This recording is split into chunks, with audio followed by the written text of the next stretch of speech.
alongside Dan I and Matt Stone.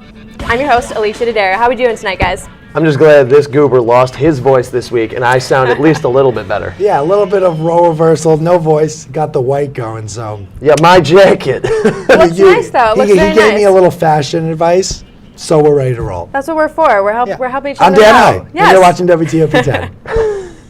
All right, busy weekend in sports for the Oswego State Lakers. First, let's talk about some hockey.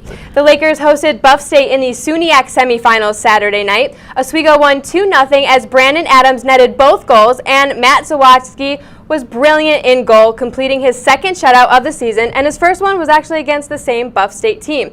So my question for you guys is, what did you guys take away from that win against Buff State? Good start, not there yet. I think that's got to be the message at this point, because Brandon Adams came back into the lineup. You see him there with the rebound goal, comes back with a vengeance and scores 2 goals, the second of which you'll see in a second, was even prettier.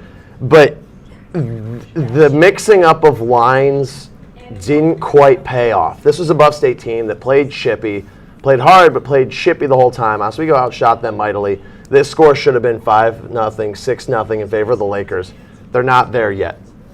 It's funny because usually I'm the one who rips on them. But you know what? At this point in the year, going into next week, they just had to win this game. And you know how they lost to Potsdam and then gave up their home ice advantage. At this point, it was, get a win, move on.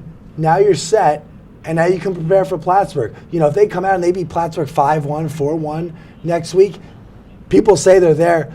But it's do or die time, because a loss next week and their season might be completely over. So not there yet, but the win was the most important thing. Right, but when you look at the win, this is a far inferior opponent. And granted, they did not struggle like Plattsburgh struggled up with Brockport. Mm-hmm. And honestly, I would have been more afraid if Brockport Golden Eagles had won against Plattsburgh and had to come to this building. Oh, but come on, you'd rather be at home against a team. Absolutely, but if a team goes and knocks off the number 3 team and then the number 1 team, if you're the number 2 team, you got to start to worry at that point. Kind of like basketball. Right, now you look at it, they're ready to go. I think they can go. They can do it. They have all the pieces to do it. The question is, does the line, no longer a line, of Maculati, Alex Botton, and Kenny Neal put it together and start to churn out points? Because they've yet to do that. They just haven't been able to do that, and they got split up. They weren't playing as a line together. They went from starters last week against Potsdam to 3 separate lines this weekend. But you know what? They might not need, a huge game from these guys.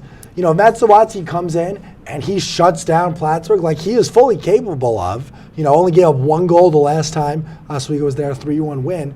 If he has a similar performance, Oswego won't need 4 or 5 goals. We're used to them putting up these gargantuan numbers. They don't exactly need that. 3 goals should be enough on the road against Plattsburgh. You have a guy like Zawadzki who carried them to the Frozen Four last year. He should be poised to do it again. We'll see if it happens. And you guys mentioned the Oswego's win advances them to their 4th straight SUNY title game appearance, and the Lakers will travel to rival Plattsburgh. Now, the game time is set for 7, so I want to ask you guys, you kind of talked about it a little bit, but what are the keys for the Lakers to beat Plattsburgh and come away with a win? It's got to be the first line. The second line has carried this team for the majority of the season. First line's got to step up, maybe produce a goal, an assist, something. The first line's got to give you something. It can't be the second line just relying on Zawadzki. You have to be able to contain Connor Toomey for Plattsburgh, because he's been playing out of his mind for the past 2 weeks, including the games against Oswego and Cortland 2 weeks ago. He scored 2 goals last night against Brockport. He is dangerous. And for the Oswego side, you contain him, but it's always about the guy that you would never expect. He ends up being the difference maker. It was Josh Timpano last year. This year, just a hunch feeling, Christian York or Morgan Bonner. Those are 2 of the guys. They're always playing. They're always in the lineup, but they're never the difference maker. They're going to be one of those difference makers, and that's what it usually takes from this team. Or who knows, watch a defenseman, because it's always something different from this team.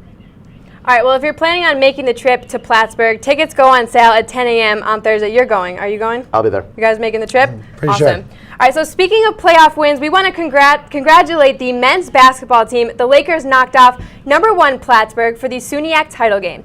Oswego opened up the game with a 15-2 run, and they never looked back, never letting the Cardinals get closer than 5 points in the 70-58 victory. Let's take a look at the highlights that Matt Stone brought to you, original production. Take a look. Over guy to Sampson. 12 on the shot clock. Cove lead. Oh! Oh! Kyle Coldley from downtown!